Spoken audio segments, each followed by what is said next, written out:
Hello and welcome to the very first edition of PG. Yes. You may clap, please. And I pray that you will still be clapping at the end of the program. And who said I can only do sports? Why is she doing this? Hey, shut up. Hey, in this current dispensation, who says we do only one way? I beg, leave me alone. Okay, so here's what PG is about. We talk about issues that are trending globally, internationally, locally, homely, everywhere. If you think there's any issue that is worth discussing, drop it in our inbox. So yes, since you all think that I should be doing only sports, we will start right up with sports. And let's see. Yes. Kevin. Yes. Let's hear it for the boy or for the gentleman. He's done so very well. He had a terrific news last week. He moved to Barcelona. Yes, Barcelona. So, Mr. Director, Mr. Soti, please give me your Dream 11 for the Blasters. Who and who would you think should make it for the the Dream 11 team? Mr. Soti, we're waiting for you. You know, we have limited time. Who and who do you think should make it? If you were a coach, who and who would you like to see there? Yes, I want to hear your voice.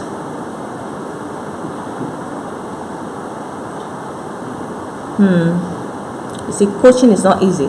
Yes, Mr. Director, we are waiting for you. Who and who should be there? Give us names.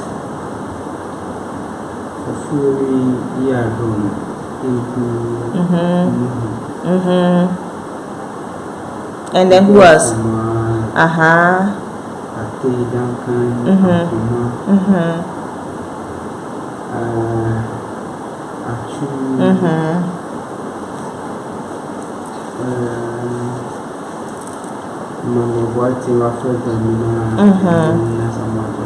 Very good. Now that's my director's Dream 11. But he's part of the people who say Kevin must come back. So, Mr. Director, where would you have put Kevin? On the bench? So you want him in the team, you think he's good for the team, but on the bench. So yes, so that's the issue that Kevin's signing to Barcelona generated. People are saying that the fact of by virtue of he being bought by Barca, he should be called to the Blaster team. And you just heard my director, Kevin should be called, and his Dream 11, the guy was not part. The guy should sit on the bench. Okay, very good. So yes, that is how we start with sports. And we have some very interesting package for our female footballers. So please watch to the very end of the program. Yes, we have something interesting. Now let's go to another very interesting global news. Is that of the shutdown. Of course, it's happening in the US, and I was in the US recently, and I had it in the news. I was watching it on TV, how it was affecting sites, and I didn't see how it concerned me. I didn't see how it concerned me at all. And that's what happens to most of us. We see things or we hear things in the news item, and that's what it is, news item. So I get to JFK, and in JFK, at my check-in counter, the conveyor belt was not working. Whoever was responsible for it was not at post. Guess what? Shut down. And in as much as, but then something occurred to me. I did laugh, and I said, karma is a bitch. Yeah, it's a bitch.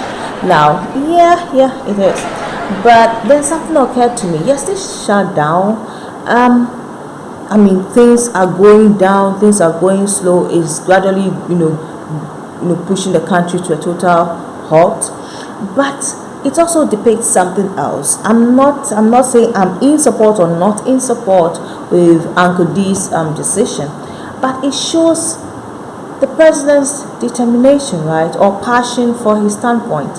He wants something, he gets it. So though he's claiming that is not it, but the perception of this shutdown thing is that he is prolonging issues because he wants the bill, or he wants to be granted permission or budget for the war. And I'm thinking, so what could our African leaders do that? I mean, let's say our own president Yes, our own. Let's bring it back down home. Nanado says, okay, I'm not going to sign anything. I'm not going to sign for roads. I'm not going to sign for water until the right of bill is passed. Wouldn't that be interesting? Yeah.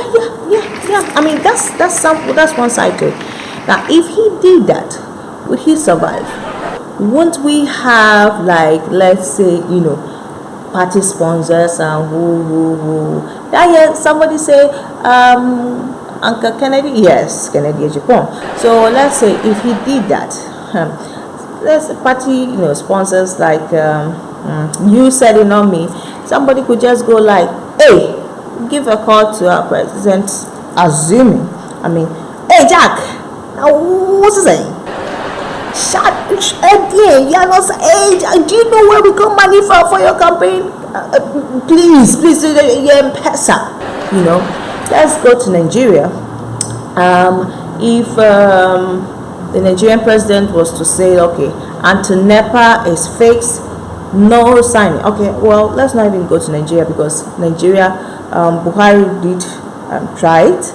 And hey, Buhari did try, but the wildlife took. Did you hear of the snakes and the monkeys and all that stole the money? So Buhari did try. But then it got me thinking, no, don't laugh, seriously. I'm not fabricating it. This was all over on the news, in social media and all that. And this program is about talking about issues that are trending. Now that brings me to another topic. What if, our next topic, what if since we are good at copying, Africa as a whole, not just Ghana, since we're good at copying, what if we just for once officially also copy what Americans did? Vote for money makers to office, right? The money makers as the CEOs. So let's say in Ghana, in Nigeria, for example, would vote for maybe Dangote, or okay, so in Nigeria we get somebody like Dangote to be the president, and in Ghana, why look far? Okay, so Mr. Kennedy Adadevoh, I'm on you today and maybe for a long time to come. So let's say Mr. Kennedy Adadevoh was president of Ghana. And then he had a situation where, he had an issue he felt strongly about, and he had this whole issue of, a shutdown where he wants to promote a cause and there's something else taking a cause. So I'm figuring that he won't take to Twitter. No, not my Uncle Kennedy. Uncle D will do that. He will take to, Twitter. Uncle Ken will take to TV and radio. That more than Moses saying, me as a president, I know what is good for the country. Love has built a wall. Every Accra higher, excuse my chudo. Every Accra higher, all the way. I go to Dama and go on, right to Burkina Faso. Me to wine. I'm in states, me every business, but baby, I'm traveling. Not the press call me call.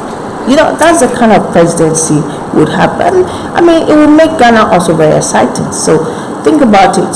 You want to know the truth, for now, okay, Nana is very, highly diplomatic. He will give you a long speech. The speech that he gave me, the press, and the press didn't like it because he didn't have enough time. So that's it. Let's think. Do we want to just vote the money maker straight and have everything straight? No bullshitting us about we, the president, the people of Ghana have to decide and see, what's the way forward, and all those things are no way. You go straight to the president. Say, let us vote. Who's saying you are not signing? Hey, sir, me, president, come on. I am traveling. I am going to do business. So that's what we'll be having if we were to have, we were to be voting money. So think about it, Ghana and Africa. Who do you want? Which type should we vote? the diplomats or the straight shooters? Next topic. Next topic that this topic. Let's talk about fashion. There was fashion during the weekend, and two gentlemen were trending. We had our dear president trending in his yellow figure. I mean, there were two sessions of opinions in the media, and I thought it was beautiful, it was authentic, it was glamorous, and I just thought it was hideous. It was like Maggie Q. Okay, so then there was General Mosquito. What did I think? I thought, well, I think yellow, the color is yellow. I don't know, maybe yellow is for peace. So, well, I think the style looked good on him. The color could be better. So there. Now moving on. Then there was the general too. He had all stripes, but close up, like me close up, the dress was magnifique. Yeah. Let's clap for him. Yes. Whoever did that, let's clap for him, because he always had time to do the top. The rest of the dress he forgot about it. He just left everything zoom, manzi, boom. Okay, enough of fashion. But still on the Dagbon issue, and congrats to Dagbon, and it was beautiful. But then there was an issue that took me to 11 years ago. 11 years ago, I was doing a shoot for the BBC, Farai Mugazi, for the BBC African Player of the Year, and we went to the Otumfuo's Palace. When we got to Otumfuo's Palace, I was prevented from entering because apparently it was it a Thursday? It was a day of the week that women were not allowed, and secondly, I was in jeans. So they read procedures to us, and then the BBC had to beg that I was their only camera person they brought along for documentation, and I was allowed in. Then from there on, another catastrophe happened. So in the back and forth, I missed Adadevoh greeting Otumfuo. So when I got there, then I said, "She, please greet the king again." What? How? Hey! What happened to me? Hey! I didn't know that you don't talk to the king directly. I was dealt with. So what am I saying? Mr. Kluche's interview with the overlord of Dagbon, I think it's a two-way thing. Yes, he should have done his research and known his limit. But what were the officials also doing? Because in the case of the Otumfuo didn't have to talk. I was stopped immediately by the people present. I was stopped that I had no right to talk directly in the presence of Otumfuo. I could not address Otumfuo directly. Yeah. So in as much as I blame Mr. Kuche, that he went, he to Ofo, you don't do things like that. No. Don't be touching the whole king. What do you mean? Imagine, can you touch the queen? Can you go touching the Queen Elizabeth like that? Hell no. That's total rubbish on your part, I'm sorry, bro, you're bro, but yes. So I'm saying that our officials at these offices, at the traditional offices too, should not shy away, and that's what I applaud the Otumfuo's Palace for. They didn't shy away. They stopped every proceeding right there that I was wrong. I had overstepped my boundaries. The BBC crew had to ask for forgiveness, and then the Otumfuo then said, Monja, and I was jived and I was shooting. But so let us carry that thing, no matter who it is. We don't have to bend the rules. Again, I think it was in the Ashanti in the Otumfuo's office where some people were stopped because they were wearing chaloti. Some section of the nation didn't think it was important since they were going to give. You're going to come give me money, so you have to disrespect me. Hell no. Did I ask for the money? No. You came to my palace, you go to Rome, you do what the Romans do. Do you understand? Yeah.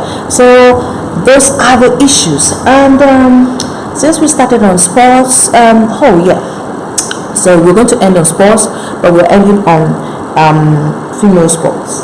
And before we come to sports, let's women, let's congratulate ourselves. The Beijing Accord is finally showing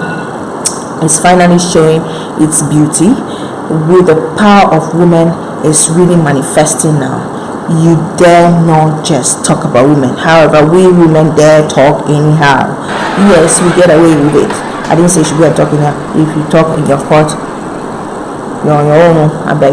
So you heard of our Iron Lady too in the States, who is also preventing Uncle D from speaking is it in Congress? Yes, until the shutdown is over. Yeah, so that's the power of women. But if you really want to see the power of women, right, you will see it in women's football. Yeah, seriously, that is where you would see how powerful women are. Yeah, I hope you keep clapping at the end of this, because let me tell you what, I'll tell you something that is never really said, and that shows the power of women, is that female football is one unique and one of the biggest international setups that depicts total, incredible, what's the word? Set up that brings you no cash. Yeah. There was a BBC documentary once, and it showed that actually in the whole world, it was only the US that a female footballer earns more than men. That a female footballer earns more than men. Women football actually makes no money. But that's the thing. Everybody is scared. Nobody has the political will to stop it. I will stop them. They are scared. Yep. Let me hear. They're all scared of us. But the truth is that we ain't saying top. And even we the women ourselves, we are not even patronizing it. Yes, I remember I was on Fire Ladies show, and then Senna, she won't forgive me for that. I don't know where she would though. But Senna was busy criticizing how there was not much, donation. And I asked her, Senna, I've never seen you at any women's game. And then she said, oh, how could you do that to be a live TV? Yeah, I'm like, what else should I do? Where did you also raise accusations? So in view of that, they say women are our own enemies, but this woman is going to be every woman's friend. If you're a woman footballer, ages from 18 to 24, still interested in schooling, please listen. I'm not saying pro football. If you're still interested in schooling, please send us, drop in our inbox a 5 to 7 minutes collection of you in action. Don't go and bring us and listen that you yourself one man show you're dripping. No, we want clips of you having played in matches. So drop it 5 to 7 minutes, 5 minutes topmost, 7 minutes, with a quick bio of yourself. We'd also paste a form so that you go according to the form and see the requirements. Please drop the videos for us. We have links from a few universities. For now, we know the college of Essex Community College. Essex Community College wants forwarders, one forwarder, a midfielder, and a goalkeeper. Yes, for the first time, I've heard goalkeepers are in demand. So please drop, and we hope to have more links. We're talking to more coaches. If we can't get the money, we can at least get something else. We can at least get education. Yes. And like Kojo Agri said, no, that's not Kojo Agri. That is Her Excellency Lordina Mahama. She said, Kojo Agri. Please don't laugh. I didn't laugh. So he said, but she said that. But like Kojo Agri said, if you educate a woman, you educate a nation. So let's help. Drop in if you're watching this and spread the word, and any female footballer, please ask her to drop us 5 or 7 minutes video a collection of she at maybe 2-3 matches, and then there will be a form on our website, on our page as well. She should download that form, fill it, and send it. And we would paste those clips on our second page, that is Sports Unlimited, and also have more coaches from more colleges to watch, and then try and get back to you. Here's the thing: it's not a pro selection. You are not being paid. You are being given a scholarship. So if you are chosen, you'll be given, is it I-13 or something? There's a visa category you will be given to come over to school there, but you have to buy your own ticket. Please, I have told you, don't come and say they chose me and they didn't buy me a ticket. Me saying to Adadevoh, I am not buying tickets. Neither is my director, Mr. Soti, buying your ticket. If you can afford a ticket, fine. So you get a ticket and you go enjoy your scholarship of playing football, what you love, and also schooling. So that is it for today, the very first edition. Hope you enjoyed it. If you did enjoy it too, well, that means, Charlie, you are not up to date. I mean, your brain is not yet there. Keep watching, your brain will grow to that stage. So bye bye. Join us again next week, Tuesday. Mwah.